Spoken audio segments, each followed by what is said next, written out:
qui a ressuscité Jésus d'entre les morts habite en vous. Écoutez, si l'esprit de celui qui a ressuscité Jésus d'entre les morts, et que si cet esprit habite en vous, lui qui a ressuscité Christ d'entre les morts, lui qui a fait ressusciter Christ d'entre les morts, rendra aussi la vie à vos corps mortels par son esprit qui habite en vous. prendra aussi la vie, et il mettra la vie dans vos corps mortels par l'esprit qui habite en vous.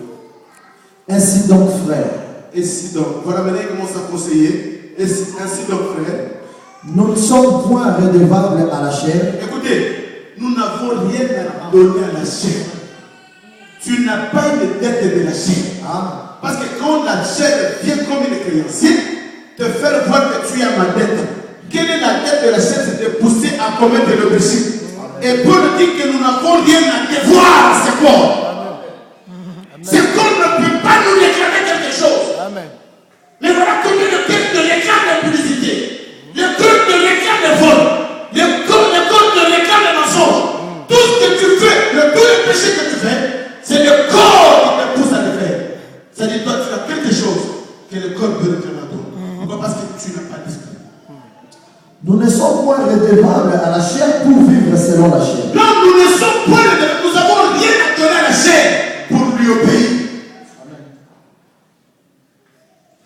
Amen. Si vous vivez selon la chair, Si vous vivez selon la chair, vous mourrez. vous mourrez. Mais si par l'esprit vous faites mourir les actions du corps, Écoutez, il dit si vous vivez selon la chair, vous mourrez. Mais si par l'esprit, vous faites mourir toutes les actions du corps, tout ce que le corps te demande, par l'esprit, tu le fais mourir. Quand le corps te pousse à discuter avec ton mari ou ta femme, tu le fais mourir. Quand le corps te pousse à commettre le péché, tu le fais mourir. Quand le corps te pousse à mentir, tu le fais mourir. La Bible dit, vous vivrez. Amen. Amen. non mais je crois qu'il y a quelqu'un qui dit Amen. Amen. Amen. Gloire au Seigneur. Alléluia. Gloire à la vérité. Mais il n'y a que l'esprit qui peut te pousser à résister au mal.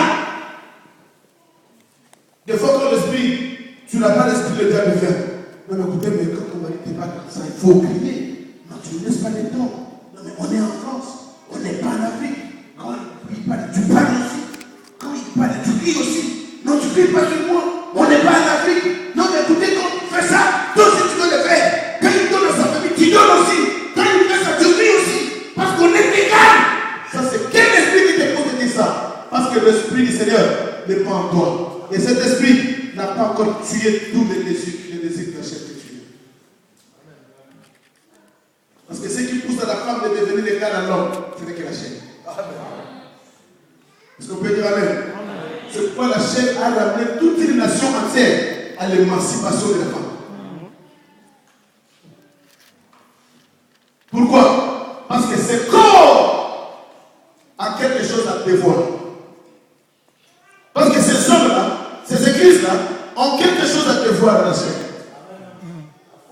Parce que quand on est passé à la maison de la foule, quand j'ai besoin des nombres, quand j'ai besoin des gens, la chair me pousse à mentir. La chair me pousse à séduire. La chair me pousse à dévier la parole. La chair me pousse à dévier la lobby. La chair me pousse à plaire aux gens. Là, il est déjà égaré. Et c'est ce qu'on appelle le garement doctrinal. C'est-à-dire l'apostasie doctrinale. Maintenant, je commence à mentir. Parce que quand les gens me disent, non, mais quand tu vas dans cette église, c'est pasteur, non, mais les prophéties, quand ils te parlent, 10 secondes, il y a une prophétie. 3 secondes, il y a une prophétie. Moi, je me dis, est-ce que toutes ces prophéties-là, ça se réalise? Non. On a bien dit que cet empire-là, il viendra par la force de Satan, avec des prodiges et des miracles. C'est pourquoi je vous confirme ce matin, bien écoutez, une église qui est assise dans la doctrine n'est pas une église qui peut poursuivre le miracle. N'est pas une église qui peut être tout le temps derrière le miracle. Non. C'est une église qui croisse numériquement, spirituellement dans la parole. Et les miracles suivront la parole.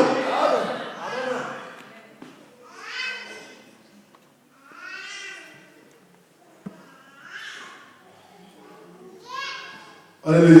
Amen. Quand la Seigneur a fait l'accident en Belgique, le dimanche passé, elle était avec nous.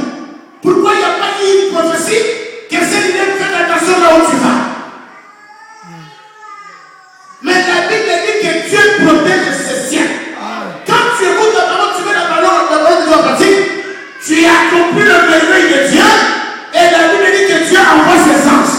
C'est là où la parole confirme que l'ange de l'éternel, comme autour de ceux qui craignent le Seigneur, et les arrache le danger. Il y a un danger, les gens peuvent mourir, mais Dieu t'arrache. Pourquoi? Parce que tu marches avec la parole de Dieu. Amen. Mais détromper, vous dire des charlatans. Quand l'impie est déjà dans l'église, il peut aussi vous faire croire qu'il est le Seigneur. Et le dimanche, il te dit, c'est que faites attention, Dieu me dit que tu vas faire un accident. Non, c'est un charlatan. Parce que je vous l'ai dit, écoutez-moi, que même le diable voit tout ce qui se passe. Le diable connaît bien nos vies. Et s'il y a quelqu'un qui connaît bien la prophétie de Dieu, c'est le diable. C'est pourquoi à chaque fois, même quand tu lis la Bible, à chaque fois que Dieu veut réaliser quelque chose à son serviteur, le diable le précédait. Il était avant. Quelqu'un qui ne craint pas. Quelqu'un qui est pas de Jésus. Notre loi lui fait monter jusqu'à Jérusalem. Il dit à Jésus, monte sur le toit. Et ces jours-là, je lui dis, écoutez, le diable n'a peur de personne. Et vous savez que Jésus avait obéi? Hein? Ah, déjà on peut. Jésus a obéi au diable en montant jusqu'au toit. Parce qu'il avait dit qu'il était monté. Quand il est monté jusqu'au toit, il a obéi. Parce qu'on lui a dit qu'il est monté. Quand il est monté, il a obéi. Mais il a dit, tout ce que tu vois, si tu sautes, je te donnerai tout ce royaume. Et après, qu'est-ce qui est venu? C'est l'Esprit. Quand l'Esprit est venu, c'est alors que l'Esprit a rappelé le corps qu'on appelle Jésus. Parce que Jésus c'était qu'un corps, comme Simeon. L'Esprit a rappelé le corps Jésus, que tu obéiras qu'à Dieu lui-même. Et l'Esprit a rappelé au diable que tu ne tenteras pas dans Dieu. Maintenant c'est l'Esprit qui dit au diable que c'est Jésus que tu vois, c'est Dieu. C'est pourquoi quand tu cherches les démons au nom de Jésus, les démons ne partiront pas. Les démons sont au nom de Jésus. Christ. Quand tu dis démon sur le nom de Jésus, il ne partira jamais. Parce que Jésus c'est un homme comme moi. Dans la chair, il a vécu sur la terre comme étant un homme. Mais nous chassons les démons au nom de Jésus Christ. Parce que Jésus c'est un homme, mais le roi c'est Christ. Parce qu'un Dieu ne peut pas pleurer. Mais sur la croix de corps, Jésus a pleuré. Il y a des pères en devant moi cette coupe. Voilà un Dieu qui est près de la mort. C'est-à-dire Jésus comme étant le corps, c'était un homme. Mais l'Esprit savait sa mission. Alléluia. Amen. Voilà comment l'Église est plongée dans l'apostasie morale. Regarde comment est-ce que tu réfléchis. Il y a des gens, excusez-moi les termes, Dieu lui a béni. Ma soeur, suis-moi de mon frère. Dieu t'a béni. Qu'est-ce que tu cherches? Tout ce que les gens cherchent, Dieu t'a donné des fois. Dieu t'a donné la paix. Dieu t'a donné la vie. Dieu t'a donné un bon travail des fois. Mais tout ce que tu as fait, c'est tout simplement en fait que ce que tu as pour servir le Seigneur. Moi je dis les gens ne craignent pas Dieu. Dieu lui a béni. Mais il est passé. Des fois il est à l'église. Des fois il est dans les boîtes de nuit. Des fois il est dans le place là où les gens. Non mais là où ça ne glorifie pas le Seigneur. Non mais où tu vas? Nous sommes au tour de la fin. C'est le temps de prendre la décision. Tu te dis, écoutez, j'ai trop bu, j'ai trop fumé, j'ai mangé, j'ai dansé, je me suis fait des plaisirs. Mais maintenant, c'est le temps de servir le Seigneur. Tu dois te décider, sinon la mort te quitte. Parce que la Bible dit qu'il y a un temps pour toute chose. Il y a un temps, j'étais jeune. Mais quand je commence à venir, je dis, je dois me marier. Pourquoi? Parce que j'ai l'âge. Et comment à ton âge, tu ne lis pas tes décisions à servir le Seigneur. Tu es en plein dedans, un plein dehors. Où tu es? Mais quand tu dis, ah, moi je connais le Seigneur. La Bible dit, ceux qui me disent, Seigneur, Seigneur, n'entreront jamais dans le royaume. Et ce jour-là, Dieu te dira, je ne t'ai jamais connu. Écoutez, il ne te dit pas que je ne te connais pas. Non, mais je ne t'ai jamais. Donc, depuis que tu es né, je ne t'ai jamais connu. C'est grave. Quand on me dit je ne te connaît pas. Il me connaissait, mais aujourd'hui, il m'a quand même haï. Mais il t'a jamais connu.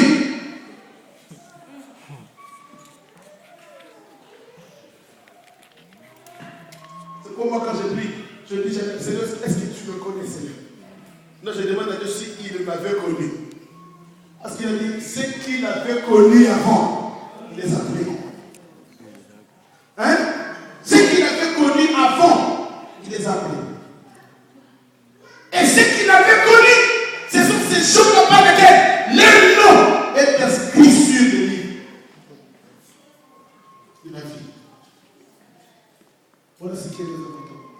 Je sais qu'il y a quelqu'un, je me dis qu'il y a quelqu'un qui va se décider, qui va arrêter une vie et il va se décider de servir Dieu.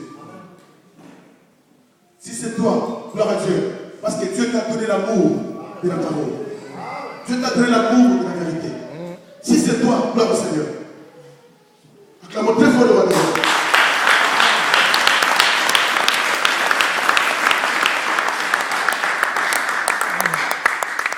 1 Timothée chapitre 2, verset 4. Rapidement.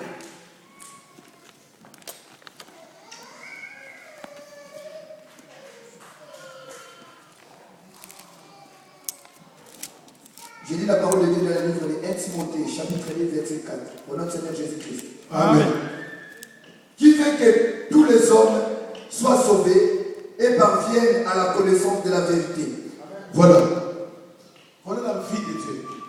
Voilà ce que Dieu veut pour toi. Vous savez, dans la Bible, Dieu nous a donné tellement des avertissements, et je me dis des fois des avertissements très sévères à propos de l'apostasie.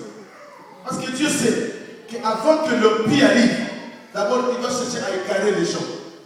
Et Dieu nous donne des avertissements très sévères de ce qui concerne l'apostasie. Les avertissements de Dieu à ses buts. Quel est le but de l'avertissement de Dieu? Afin que tout homme parvienne à la connaissance de la vérité pour son salut. C'est-à-dire Dieu a besoin que tu atteignes un niveau de la connaissance. C'est pourquoi, excusez-moi, je vais poser la question à l'église. Excusez-moi. Je suis votre pasteur, n'est-ce pas? Hein? C'est pourquoi je vais vous parler sur le papa. Les gens qui vont me considérer comme leur papa, ils vont me écouter. N'est-ce pas? Parce qu'il y a trois pères, n'est-ce pas? Je vais vous dire les choses. Il y a des gens qui ont pu m'enseigner. Je ne suis pas votre père spirituel. Amen. Hein? Qui veut alors? Amen. Amen. Je ne serai jamais votre papa spirituel. Amen. Il y a trois pères. Je vais t'enseigner que tu as été mal enseigné. C'est mon père spirituel. C'est le péché. Trois pères. Le premier père, c'est le père qui t'a engendré biologiquement. N'est-ce pas? Celui-là que tu ne veuilles pas, il restera ton papa. Biologiquement, il est ton père. Tu ne changeras jamais notre père, même si on t'adopte. Mais sachez-le bien que celui qui t'a adopté n'est pas ton père biologique. N'est-ce pas? Ça c'est un. Deux, il y a le père spirituel. Qui est le père spirituel? Celui qui t'a appelé spirituellement dans le Seigneur. C'est qui? C'est Dieu lui-même. Et qu'est-ce qu'il dit? N'appelez pas notre personne père. Pourquoi? Parce que c'est lui notre père spirituel. C'est lui qui nous a engendrés en esprit. Maintenant, le troisième père, c'est celui-là que Paul dit à Timothée. Timothée, mon fils. Pas mon fils biologique, pas mon fils spirituel,